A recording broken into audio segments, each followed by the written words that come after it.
to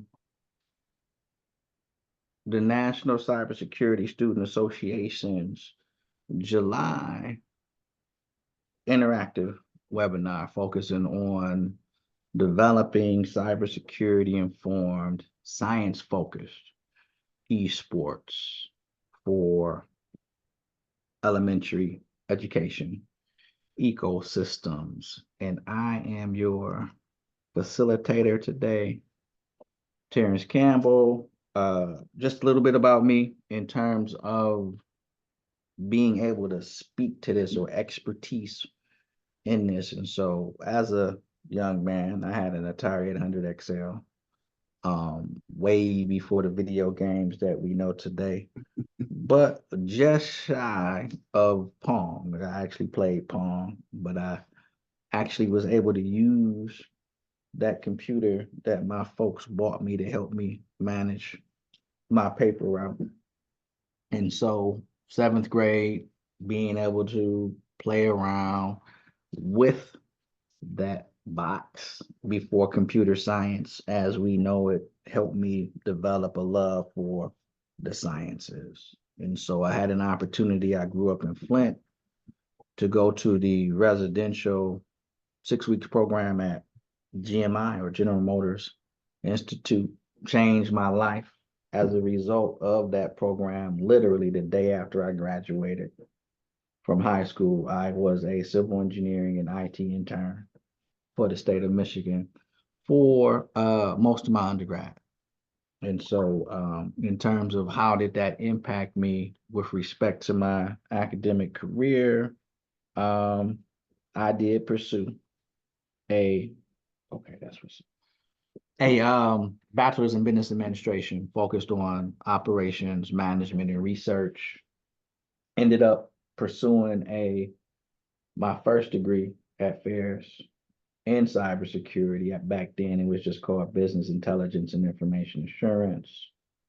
Finishing a EDD this fall, focusing on cybersecurity, co-curriculars, and that's just a fancy way of saying having extra programming to supplement what is going on in an individual's college career using internships. Okay, and so the whole scholarly or academic word for internships is that OCEE, on campus employment experiences. And so right now, in terms of my background, some of the things that I'm doing aside from being an assistant professor for computer science and IT at Trine, I am the national co-chair for the National Cyberwatch Center's games, simulations, and competitions work group. So let's just jump right into it and say, okay, let's kind of level set and talk a little bit about science, okay, in terms of just hard sciences. Okay, we got social sciences and natural sciences. And so, science is just all about what is, okay, what's currently going on. And we have 5 of those. Okay, and so we got physics, which is just the study of energy and motion, chemistry, atoms and molecules, biology, living things. Okay, and so one of the things that we don't often think about when we talk about living things, even in the whole plant-based movement, okay, is people, animals, and plants. Earth science, bodies of water, land masses, okay, the atmosphere. And then for my Trekkie and my sci-fi folks, there's astronomy, everything that is beyond the outer atmosphere. And so let's take a minute, and you can put it in the chat. Okay, you can put it in the chat or you can speak out if you want to. Let's be courteous though. Let's give some examples, okay, of each of the sciences in each of the rooms that we're currently in. Okay, and so those natural sciences, again, are physics, chemistry, biology, earth science, and astronomy.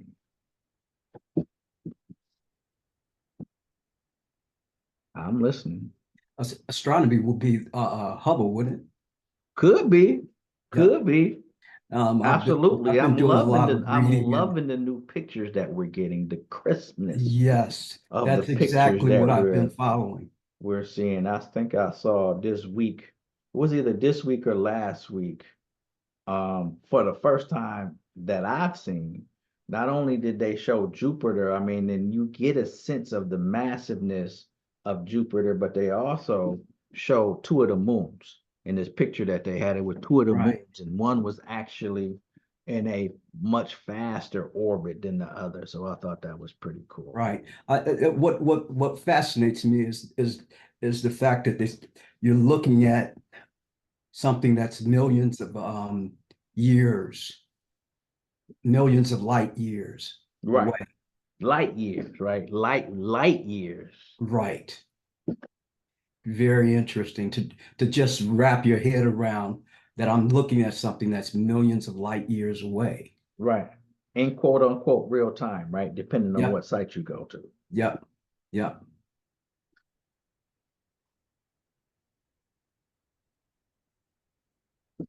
Y'all saw that I was a teacher, right? So y'all know I don't have no problem just picking on people, right? Mr. Gus. Yeah. Well, give me an example. In the room that you are in, okay, that's what I just wanted to make sure I'm getting across. In the room that you are in, give me an example of one of the sciences, not astronomy.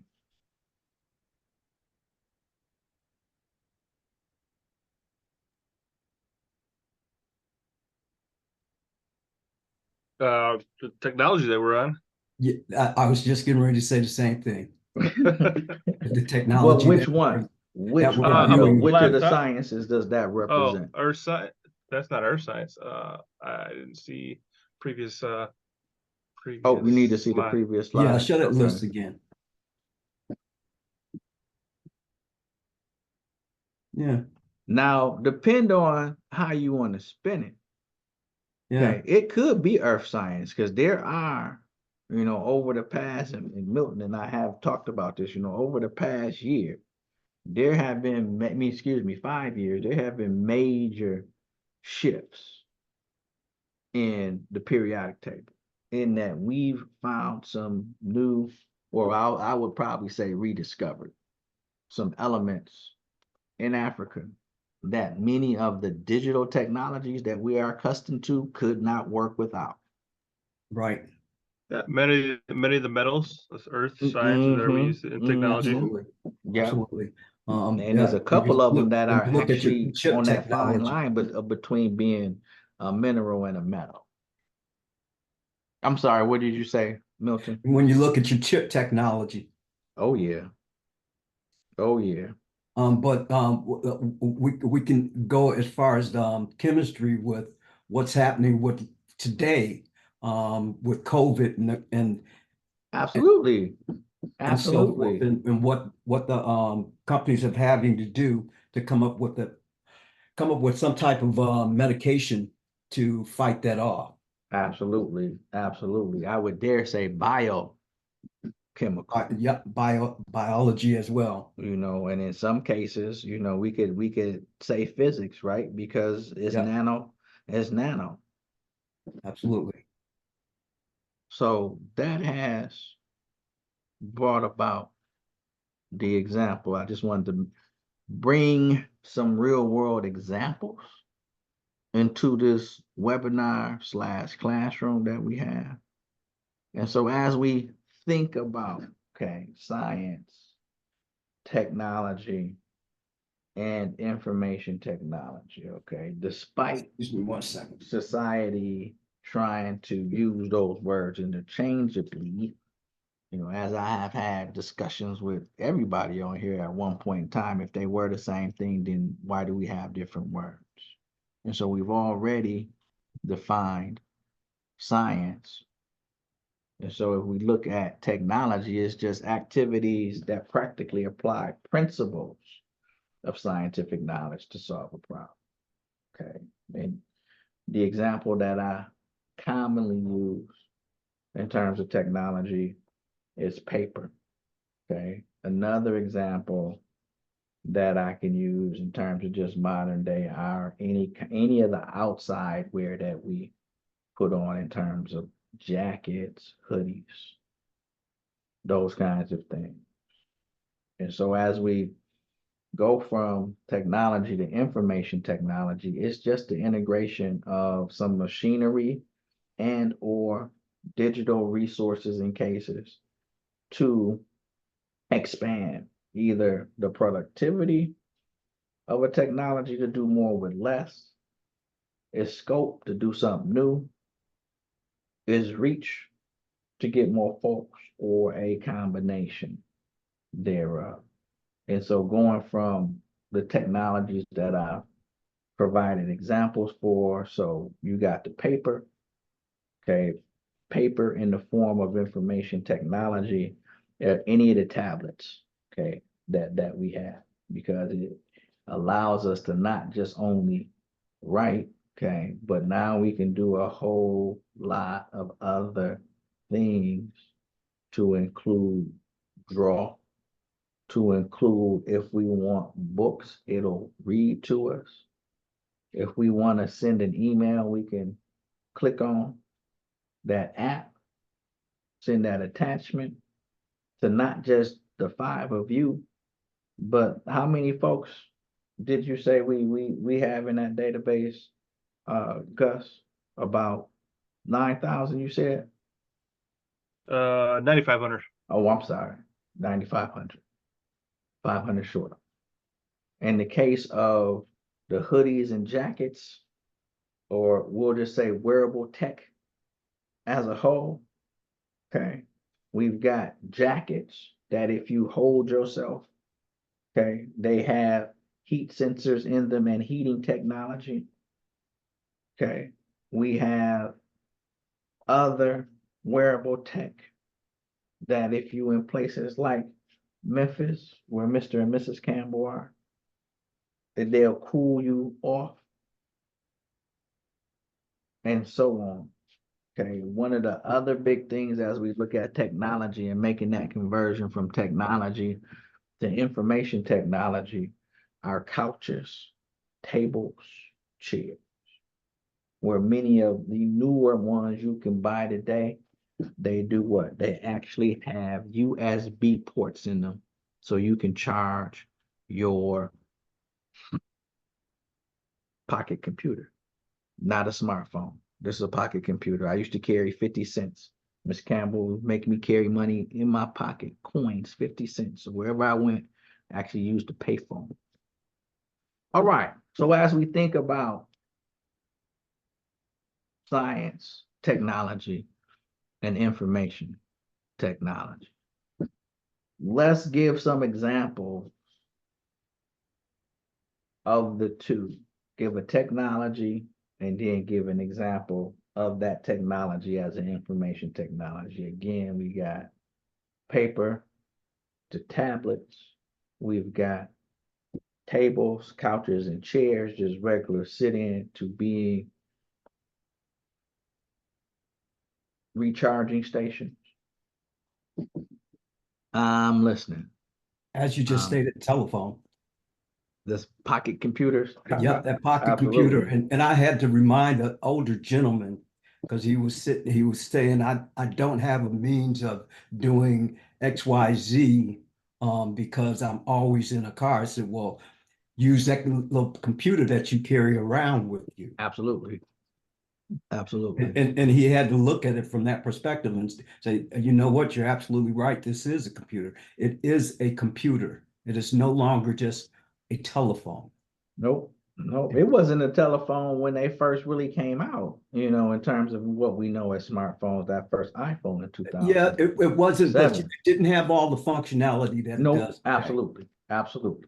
That's Because that your scope. flip phone, your That's flip that scope phones, you could piece. do certain things. You could take a picture. You could type text and so forth. But today's pocket computer is so vastly different than your flip phone originally was. It's moved just like laptops moved from the Absolutely. desktop. Absolutely. Somebody called Mr. Campbell. Yeah, I called Terrence a few years ago. when I was teaching sixth grade at a middle school here in South Haven, Mississippi, we had a discussion about technology. And the interesting thing about the discussion is these kids only related technology to things that were electronic. Absolutely. And They have that's why I no idea specifically, that, yep. well, as you mentioned, pencil and paper, but I tried to point out to them things such as the concrete blocks, the cinder blocks Yep. that the school was constructed out of. That was a form of technology. The concrete floor was a form of technology. The entire building was technology. Absolutely. Language, Absolutely. um, Absolutely. When I'm in the writing was a classroom, form I of actually point technology. to the chalkboard. They don't think about that. But no, this is exactly why I had that conversation, and to kind of tie both you and Milton's conversation together. I'm constantly seeing on Facebook where you got the little smartphones and they're saying grandma, and grandma's a rotary phone. That rotary phone was really quite a bit of technology. Absolutely. It absolutely was. The technology behind it was absolutely phenomenal, though, because you had such a big when you look at a Bell telephone, the building that you had to go into and all of the technology that was behind it to make it work was phenomenal. And the means that they used to condense it was even that much more impressive. Absolutely. Absolutely. So let's level set. Let's level set for this webinar, okay, in terms of cybersecurity. We're not going to use a whole lot of fancy terms and all that. We just going to say that it's the study of protecting digital devices and resources from malware while on or offline, okay? And so what is malware? Okay, so when we think about digital devices, you got hardware, you got software. Okay, for all intents purposes, we said that we're not going to get into all the technical nuances. So malware is just malicious software. Okay, software designed by somebody. Okay, they call threat actors to do some nasty things. And so aside from us hearing about ransomware, other forms of malware are viruses and worms, Trojan horses, adware, spyware. Okay.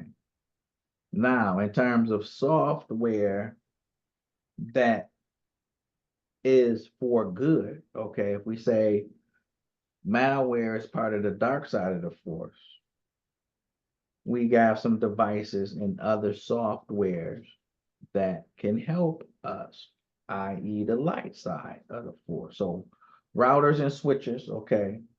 Switches direct communication while inside, okay, of a business organization's routers.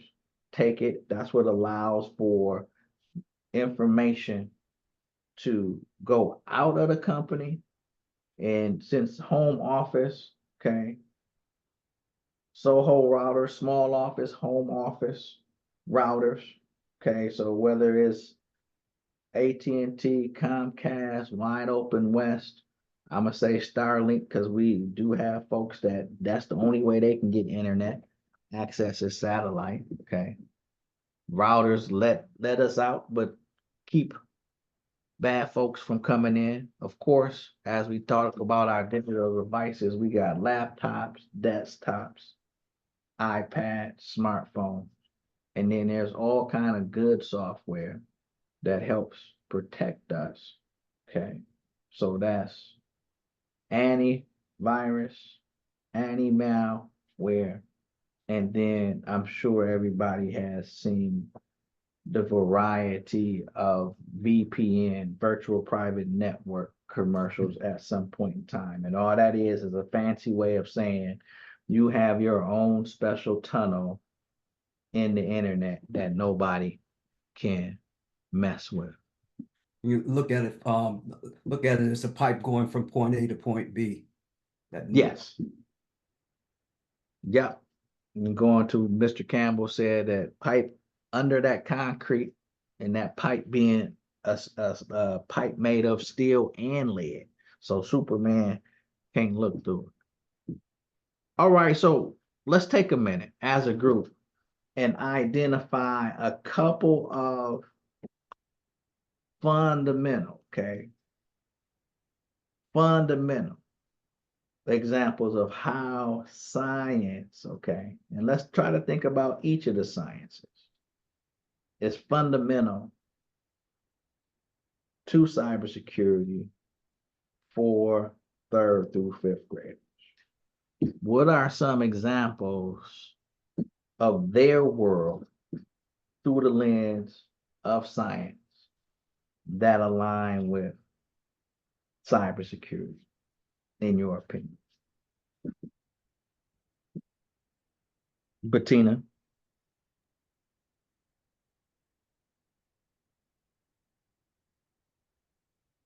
Well, I'm not Bettina, but I'll jump into biology.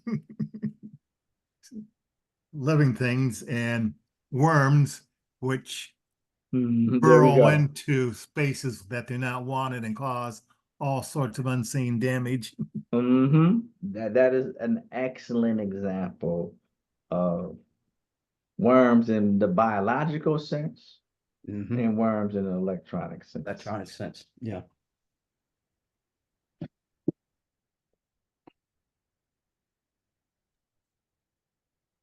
Diego, how are you?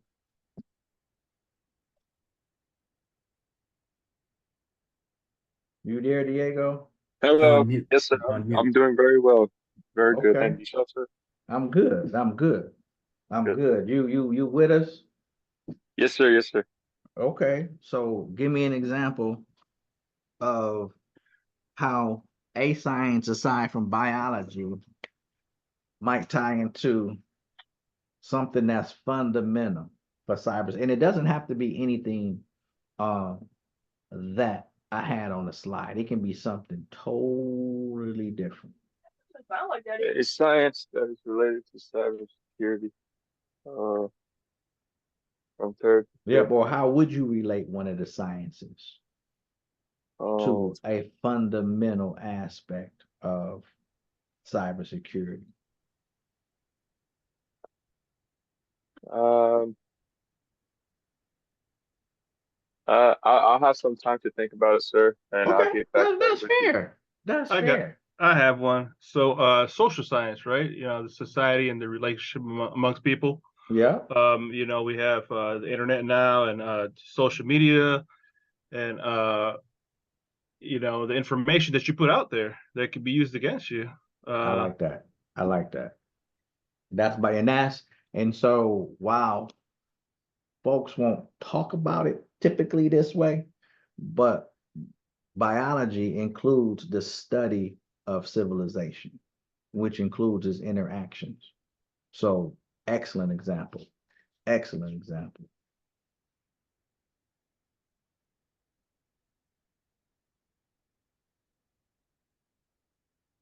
So I'll give one and we'll move on so we can continue to have lively discussion without feeling pressure.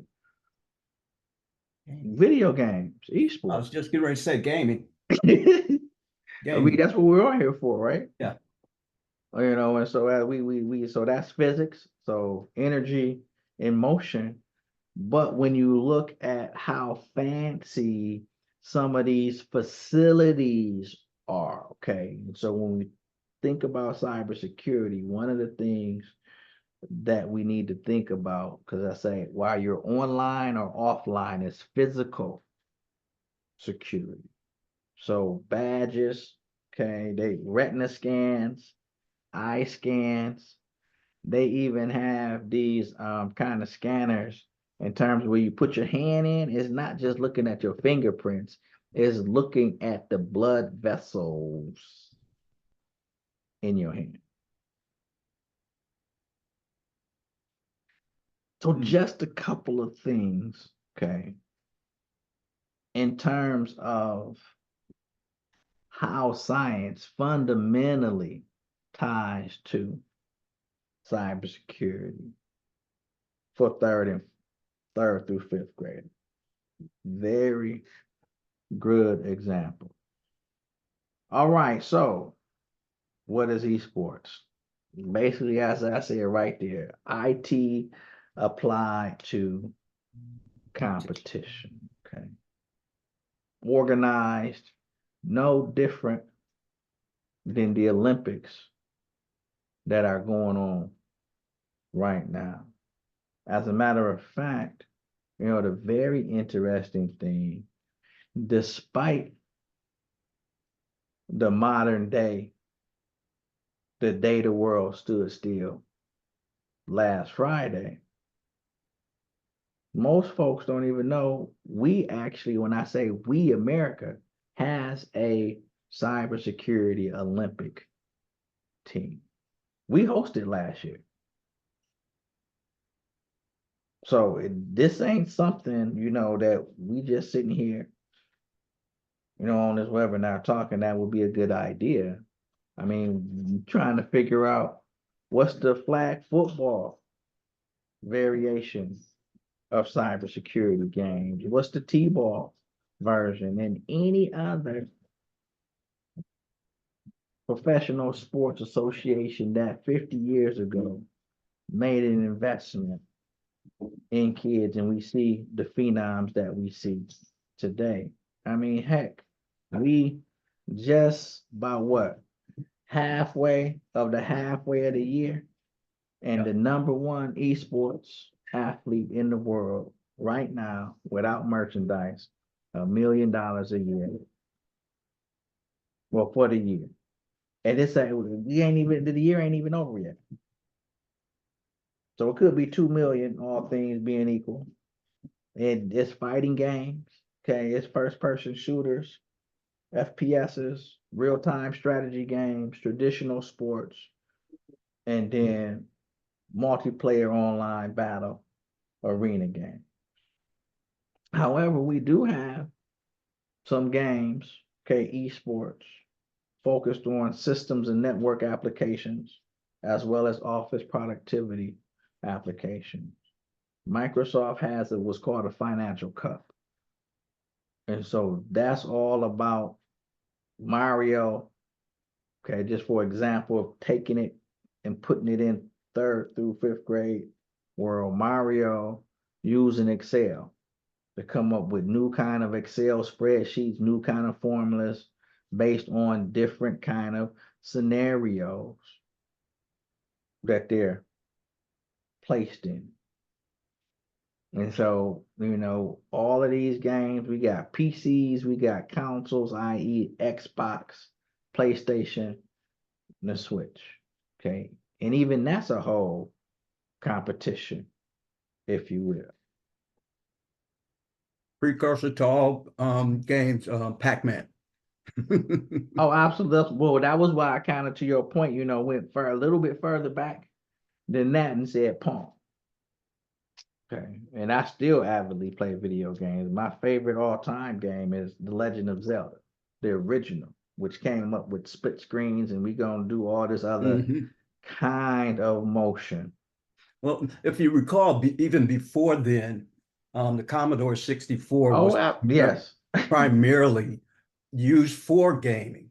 Yes. And then yes, they had the it best worked games. into Absolutely. the teaching you basic programming, because all you really had was a keyboard, and then you go out and buy the screen. Right. But there was very little storage, if any at all. You had that 64 bits, and that was it. That was it. That was it. I mean, imagine telling folks back then that not only the size of a pack of chewing gum were you going to have an external drive, but that external drive could have up to a terabyte and be on a keychain around the Right, neck. right. Back, Yeah, right. Sure. you wouldn't believe it back then. Now, no No, way not that's at going to all. happen anytime soon. But at that time, technology was changing so rapidly. Um, well, it was what, every 6 months it was changing, then it went Every to every six 3 months. months. Every Now it's six at months. like The every technology was week. changing. The information technology was changing. We as a global society were changing. I mean, I can remember, I still have Dewey Decimal numbers in my head. You know, I still remember the text base. Remember the bulletin board when the internet first came out? 500 in science in the Dewey Decimal System. Right. So let's continue, okay, down this path, okay, in terms of eSports, cybersecurity, science.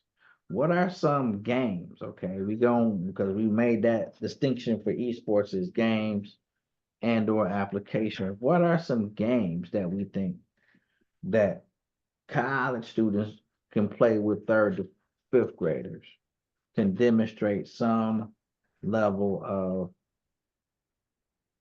cybersecurity mastery, something different than what we've mentioned already? Certifiable. I like that. So for those that don't know, and Gus is the executive director of the National Cyber Security Student Association. For Okay. those that don't know about certifiable, Gus, give us I'll, since we're doing time machines and all that, I'll say a Chuck Woolery 2 and 2 about certifiable. So it's not my game, but it's Dr. David Toby's games. My boss, he's the director of National Cyber Center. But it's a game where you can play it in a group of folks, and you have to answer certification questions. Each time you answer the certification question correct, you go up kind of a ladder, but it's a mountain. If you think of the Price is Right and the little yodeling guy going up the mountain, Absolutely. Yeah, absolutely. it's very similar. So every time you answer it correctly, and it's a group, so everybody's playing simultaneously, you get higher up. And if you answer it wrong, then you go down. If you don't answer it, you stay at the same level. So the first one to get to the top wins, pretty Right. much. And this, And there's what all did different we types give them? of polling 30 questions that you can minutes? use for the game. So it doesn't have to be high level. It could be some A+ stuff too. Oh, it could be, it don't even have to be A+, Yeah, right? It can be digital literacy. It it's can be customized whatever to whatever group digital. There you go. that we want it to Your be. audience. Yeah. Absolutely. Absolutely. It could be lesson plans. Who else is here? I'm putting you on the spot again, Diego. Okay, I was thinking of capture the flag. Okay. I like that. I like that. Pun intended, too. I'm gonna say pun intended. There are some things that you could do with third through fifth graders in the context of capture the flag. And so capture the flag is a performance-based game, typically in teams, where you have teams trying to break into other teams' networks. They're trying to protect the networks. Certain things that they do warrant points, and those are the flags. Oh, So that's an definitely interesting game. could have captured the flag. That sounds like an interesting game. I can show you some. We actually making some new games as well. I mean, we need the interesting thing, and I've talked to everybody that's on here except for Diego. This is my first time meeting him. But this is the kids' world. this is their world from the time they 2.5, when mom, dad, whomever the caregiver is putting that pocket computer in front of them. Let's roll. Yep, U.S. Cyber Patriot. Absolutely. Absolutely. And I'm sorry, y'all. I got was trying to let somebody in. But absolutely. Let's get one more. Let's get one. Let's get one more. Oh, well, we sitting, we doing good. Let's get one more game that we think college students could play with third and fourth graders, be third through fifth graders, to demonstrate some aspect of cyber security mastery.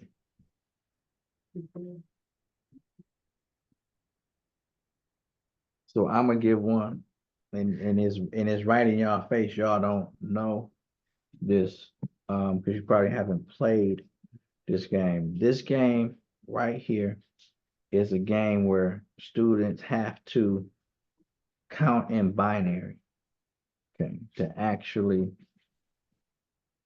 get each level or remove each layer, okay, in binary.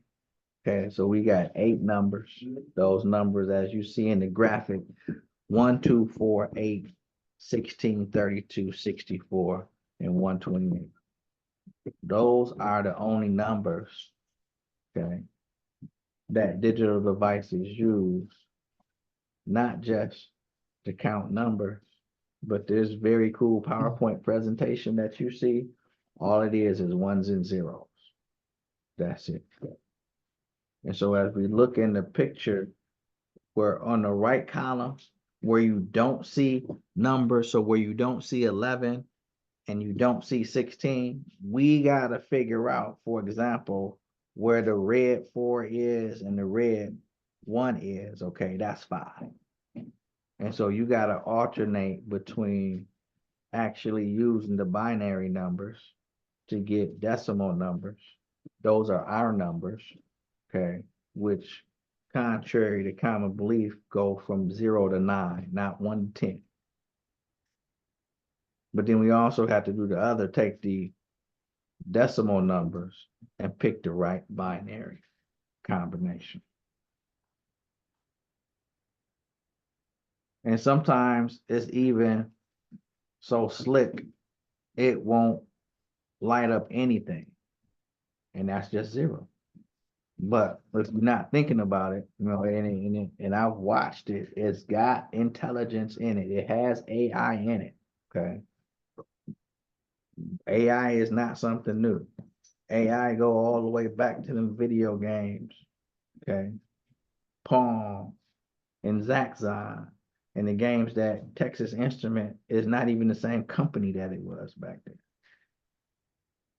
All right, so what applications could college students have games for, or use to gamify experiences for third through fifth graders? Again, we focusing on cybersecurity mastery. You got it right up there, Excel. Yeah. That there. absolutely. Absolutely. And when I gamify Excel for kids, I'm focusing on stuff like the formulas. Okay, let's take this formula. Give me a pie chart. Give me a line chart. Okay, give me a 3D chart and turn it around. Okay, so aspects of data analytics and data visualization, because that's hot right now. But it's also what? It's also the video game. Mhm. What else?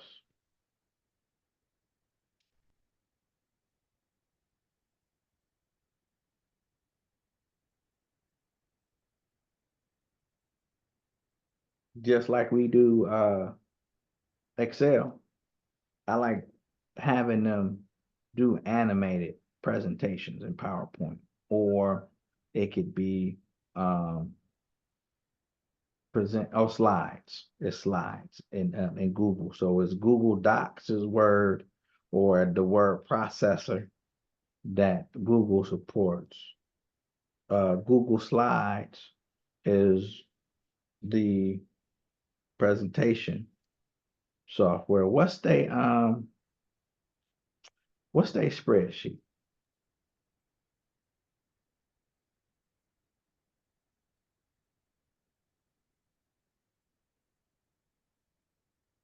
What's Google spreadsheet?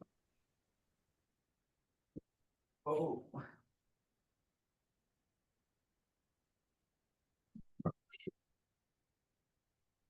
Google Sheets. Google Sheets. Yeah, Yes, Google Sheets. 365.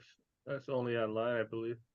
Well, Google, yeah. So Google has sheets, and all I'm just saying is making the connection Gotcha. between Office productivity suites, whether supported by Microsoft, because we know that's Word, PowerPoint, and Excel. Okay, whether it's supported by Google, which is Docs, Slides, and Sheets.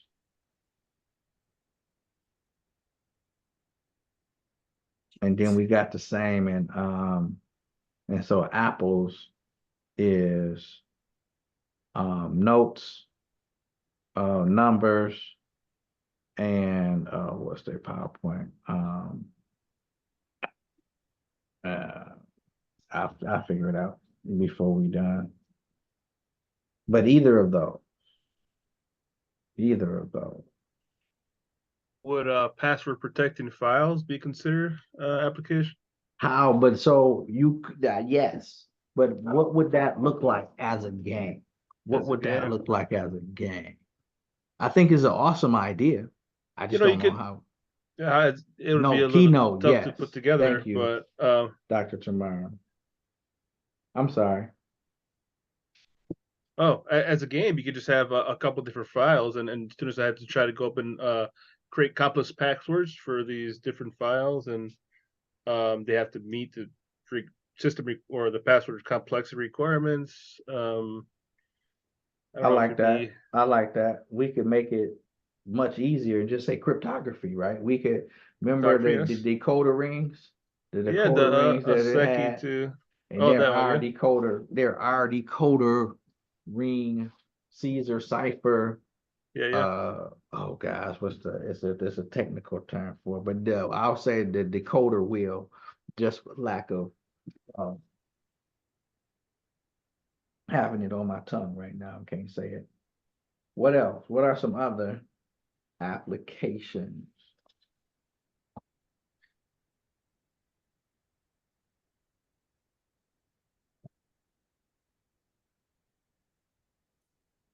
So kind of going I guess forward, I'm listening. another Yeah. game would be physical security, I guess. Man traps and Yes. Oh, uh that's nice. I like that. those would be that'd be kind of got the locked doors and these these turnaround I like so one of entrances. the it's interesting. So going back to the CTFs that were mentioned in that there's so when I worked for Terminex in Memphis, um and going to a competition for Raymond James.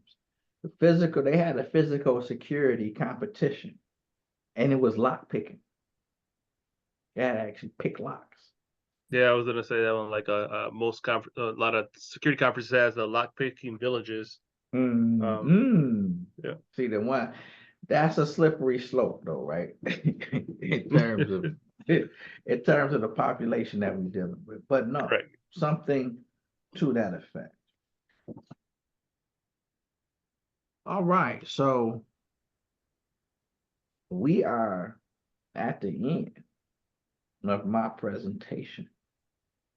Does anybody have any specific questions there or specific thoughts? Because this is one of our traveling webinars in that we take it to the regional conferences for the National Cyber Watch Center to include the national conference. And actually, this is actually a focus group. This is actually a workshop that faculty, students, we trying to put together a more robust K-12 track and just have teachers engaging in the conversation. We got to start somewhere. And if we're trying to do something for teachers, we have to be more intentional in engaging them. I did a similar workshop or a similar webinar for the U.S. Department of Commerce K-12 group last week, and it was specifically for social studies. We just looked specifically at social studies, looked at it through the lens of STEM, and then said, okay, here's how cybersecurity relates to that. Teachers loved it. And that Social said they had engineering never games, had like what? nobody just talk to them like that. I'm sorry, Gus, I'm listening. To,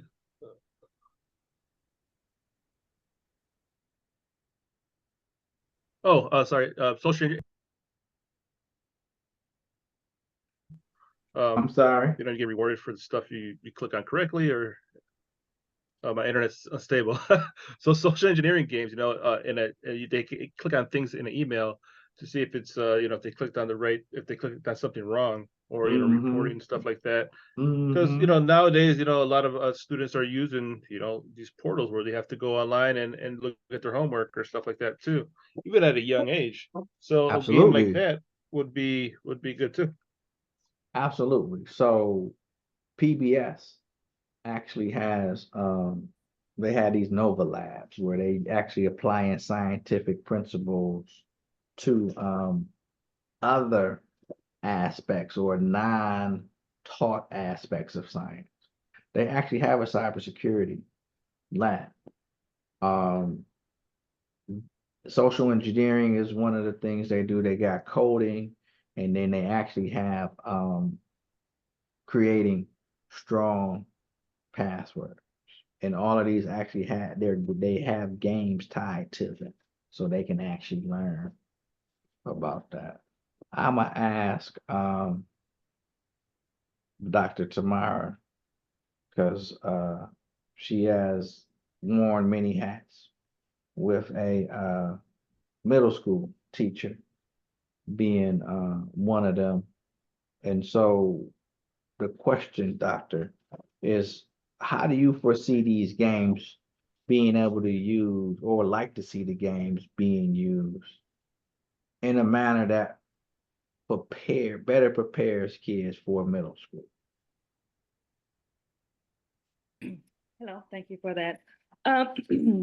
I think the games right now, from what I've seen, I apologize for joining the webinar late, but from what I've seen so far, I think what you're presenting is amazing, and I think that I would like to see games that engage kids effectively in with the different learning styles, right? Like Right. games that appeal to all those, like I said, I like the different learning styles, and I think that's one of the most things that's needed in the school system, is that a lot of times teachers get bogged down in trying to teach to one learning style because of the various reasons that they do, but finding a way to be interactive and engaging them in their various capacities and their various learning styles, I think. But also maybe, I don't know if you've done this, again, I do apologize if I missed a lot, but maybe involving kids in a focus group to see how they can be best engaged, right?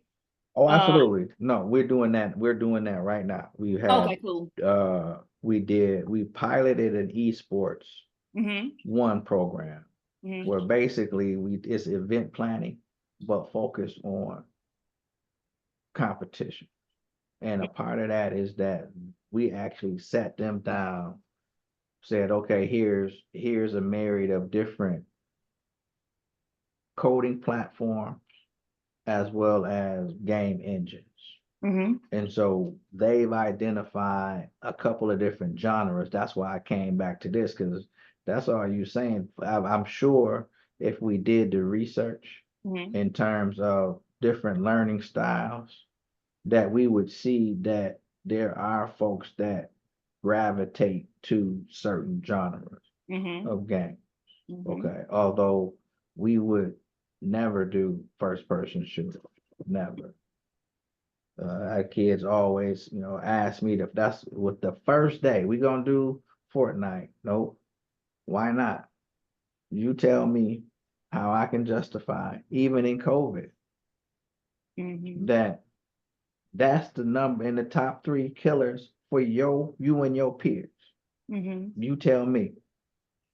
And they first thing they go, oh, we didn't think about that, Mr. Campbell. You coming all heavy. I'm like, look, this is a thinking class. Mhm. But we blew it out. And so in the fall, to your point, we're gonna actually have we're gonna add the game design portion to that, which Trine University has a game design and eSports program. It's a minor. And I'm working with them to convert it into a 21 credit dual enrollment program. And we're gonna target specifically after school programs. Those are the kids that's already vested in this. Right. That makes sense. And then we'll be able to we'll have competitions for the program, and those winning games Mhm. will add right into the National Cyber Watch Center's Cyber Arcade, which Mhm. I'm responsible. Okay. That sounds So amazing. no, it's good to hear you say that. Yes, Bettina. For I hear you talking about students and teachers. Well, we know that at home the parents have got to be involved, and you're gonna Absolutely. have probably grandparents raising their grandchildren or even foster children. And that's What are huge. That's huge. that doesn't understand science, let alone technology. Well, So what let's kinds help of them things are just you get doing? around in life first, though, right? Let's not even cake on it. Let's let them get around in life. That to your point, absolutely. So what are you doing to make sure that, that they are able to, on a basic level, help the child at Well, home? let's take that one step further. What about the older generation who are teachers teaching, Mhm. utilizing gaming? Absolutely. Have you run into any problems there, No, parents? so I'm gonna say no because it does not exist. I just was talking to, well, let me not say it doesn't exist. The researcher in me will not let me say that. There are very small pockets, almost Mhm. infinitesimally small pockets, but they still there. I just was talking to a nurse that's a community nurse for UAD. UAD trying to get into Detroit like everybody else. And because of the aging and technology work that I've done, we're trying to figure that out. Because see, that's a whole different population. We can create geek squads of older adults Yeah. to go in the senior citizen ecosystem, whether they live in a place or they got to come to a place. They got a friend that's probably there. They may have one of their folks there because folks is living longer. Yeah, So yeah. that's a whole different population that definitely we need to figure that out. And But you in have to terms of games, I'm sorry. you have to kind of figure it as a generation that wants to learn as well. They Oh, don't want to. absolutely. We got Yeah, 5 generations right now. You know that, right? absolutely. That's one of the challenges that we have in our digitally connected, global knowledge driven economy, society. We got 5 different generations. Okay. And it's only, and it's all of those 5, only one grew up in it. I mean, actually grew up, in it. Everybody else is either before, they're digital nomads, or they're digital natives, but just because they have a digital umbilical cord, as I've said to y'all, does not mean they're producers. We're on the consumer side of the house, especially in America, because that's the economic engine. But there's no reason why we can't be on the producing side of the house. Yes, Dr. Tamar. Thank you. And so I'm wondering, in keeping in the conversation of introducing older adults, and even whether they're grandparents or just older adults in general, to this concept of gaming and so on and so forth, I'm wondering if you're entertaining or even thought about the idea of utilizing maybe their peers, but not only their peers, but kind of do like a pairing with one of the youth who gets it, like understands gaming, to kind of work with an older adult in the capacity. So for example, I worked for this organization, right?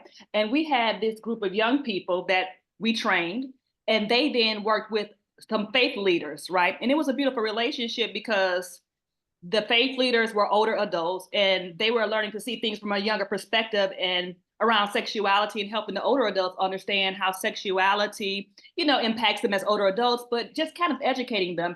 And then the younger kids, the younger adults, were able to kind of receive mentorship, if you will, from the older adults. And so it was a beautiful relationship in which both was receiving something. I'm okay, James. And I'm wondering if that's something that, you would be open to entertaining or even thought about entertaining. We're looking at a model to educate the older adults, if you will. Yeah, no, so it's interesting that you mentioned that. So I did some research with Dr. Charles Senio from Rutgers, where we actually took that same similar concept of what you're talking about. We identified older adults that had been diagnosed with diabetes, had self-reported challenge with staying on their regimen, but wanted to figure out how they can more intentionally use their phone and another type of technology to help them better manage their diabetes. So we had older adults, 18 to 48 in terms of their peer, to your point. In this particular one, it was either a close friend, and in some cases, it was their grandchild. And who better to be on grandma or grandpa than your grandchild saying you ain't supposed to be doing that? Because they might tell somebody else off in a minute. They're not going to do that with their grandchild. And so the diabetes technology knowledge transfer is what we call that, D-parties for short. That year, it won the APHA Aging and Technology Award. We did a lot of stuff in terms of the Society of Gerontology. And we're looking at figuring that out. I mean, that's a project. It's not we got to figure it out. Maybe we'll do this. Maybe we'll do that. No, this was one of those projects where we was like, look, this is what we can do. This is what's been done already. Give us this money. And so that's where we at, like right now, like, give us this money. And we've had some conversations with the American Public Health Association's Health Informatics and IT Executive Board. I'm on the team, and then Dr. Senio, he's actually coming off this year as the president of that subcommittee. So I mean, we got opportunities. We not we're not scarce with respect to resources. We just need somebody to cut us a check, which we're trying to figure out.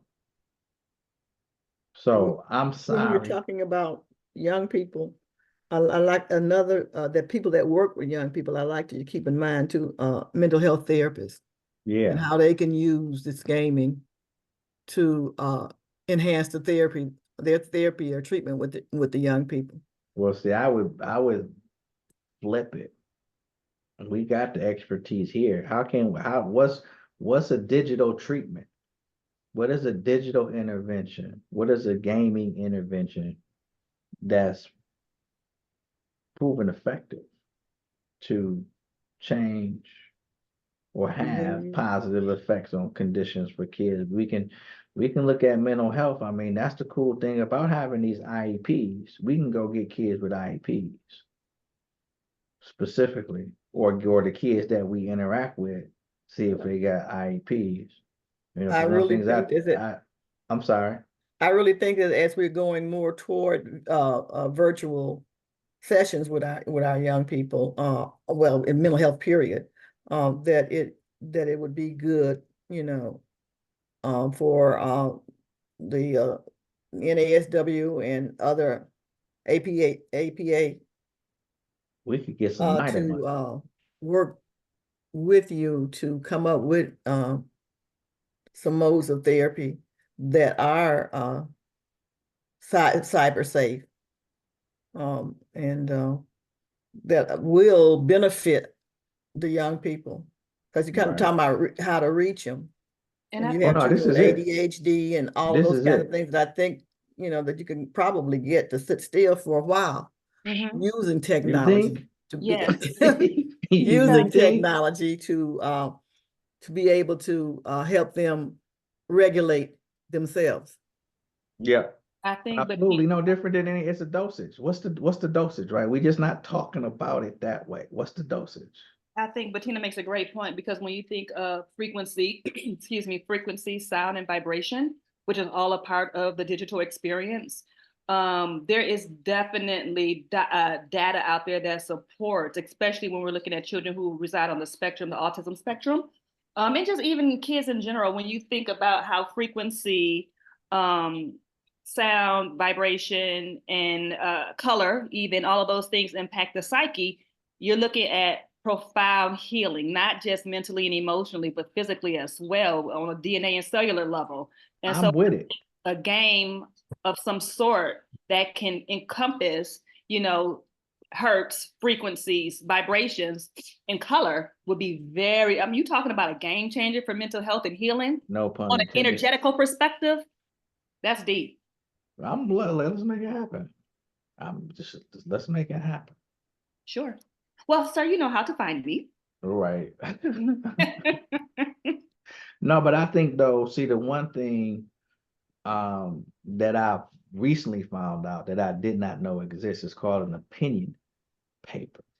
It's a peer-reviewed article, but it's your opinions, okay, that have not been manifest in evidence-based practice, which is an issue, period. As everybody here knows, the industry, there's so many industries in America, especially the healthcare industry, that it's its own watchdog kind of deal. But it's a ton of stuff that we could do. Because one of my beliefs is, because we just looking at kids on the spectrum, right? We looking more and more, I'm seeing how they keeping it quiet though, how adults are being diagnosed on the spectrum. Oh, absolutely. Absolutely. But that, I was thinking specifically as like you said, as a middle school teacher, in terms of, Yeah, no, I get you. I get kids you. with IEPs and things like that, that will be definitely something that will stimulate them in a different way. But you're right, actually all of us I could would benefit from agree. some type of gaming or technology that was inclusive of all of these things that we're talking about. Because like I said, when we think about vibroacoustic therapy, when you add color to that, when you add patterns and other different things, they tap into brain waves a little bit differently, as well as the cellular structure of our body. And I said, there's things, documented research that shows how healing on the physical level, emotional, mental level happens. And so I'm just thinking how Oh yeah, no, we need to do dynamic and that. You awesome tell that me. would be. I mean, on a real, we can be very simplistic in the approach. Mhm. We can have folks play spades and Mhm. domino. Mhm. You know, it's the game, right? We're looking at the experience, right? Mhm. And the type of games Mhm. that are we talk about being, I don't want to say I stopped because I said let me put it a different way. We talk about being age appropriate and culturally relevant. Mhm. For folks of color, they don't get no more age appropriate and culturally relevant. Then we got a bazillion different card games you can play. Mhm. Okay. And then even to that, we got to be careful what games we play in terms of do we want these emotions to be evoked? Mhm. Mhm. Yeah, my mind went some completely place else when you said, "Do we want these emotions involved?" Because then we could put up not a trigger warning, but an activation warning to let them see how their emotions Absolutely. are No, hitting, and absolutely. then redirect them to learning how to manage their emotions when they're in situations that create these types of emotions. But we're all doing it through a game, and they don't There it even realize is. that healing is. There it is. There, that's the study right there. That's the study right there. We just need some money. Or we need a group of people. Okay, we look in the literature and say what that is that focus group needs to be, what those a participant pool need to be, and talk to that many people and say, look, we ain't got no money. This is what we're trying to do. When we get the check, you gonna get some. Everybody gonna get to be able to be publishers if they want to, and keep it moving. That's the study right there. And then we can compare. Then once we got our intervention, okay, CDC good for having these box interventions. We can go to them and say we want to put this up against any of the interventions that you currently have, or you don't have it. We didn't did the research of what you want to do. But there's a lot of money out there right now for mental health and mental health disorders and looking at new ways of treatment. It may be looking at maybe worth going on to SAMHSA's website and seeing, or even NIH's website and seeing, because I'm working right now with NIH and APA to come up with way to have mental health clinics in churches. And so so I'm thinking that, I mean, everybody's trying to figure out, and especially Well, with this young could be the people, kid we angle. don't This really could be the know. kid And we angle. got, we have 5-year-olds committing suicide. Yep. So, we're gonna have to come back to the board with some new therapeutic Or interventions that are new knowledge into that are them. gonna reach that age group. Because what we do with adults in terms of therapy is not, No. and I've seen what we do with children, because I work with children for a long time.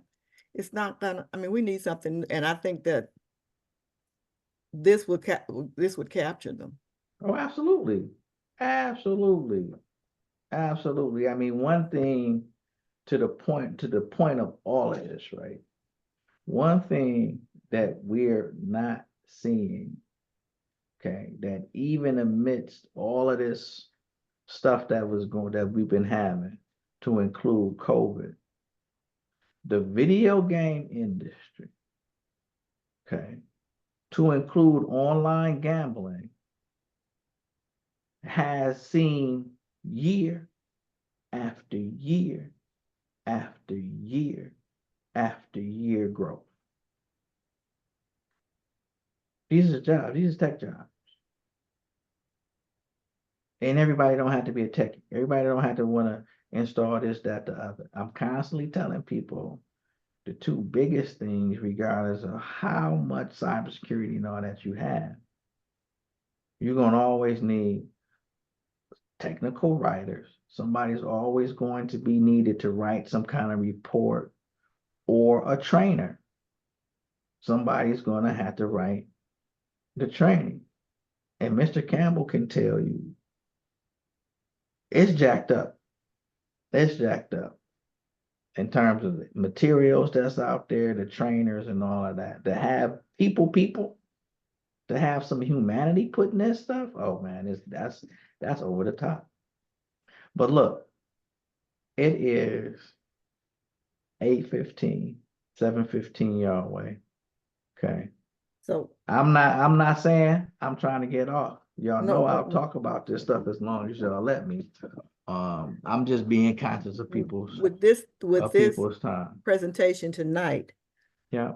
what is your next steps? What is it We you just need gonna from continue us? to do this presentation. So what's gonna happen is I'm going to probably should stop it now. That's probably good that we got all this extra footage and stuff on there.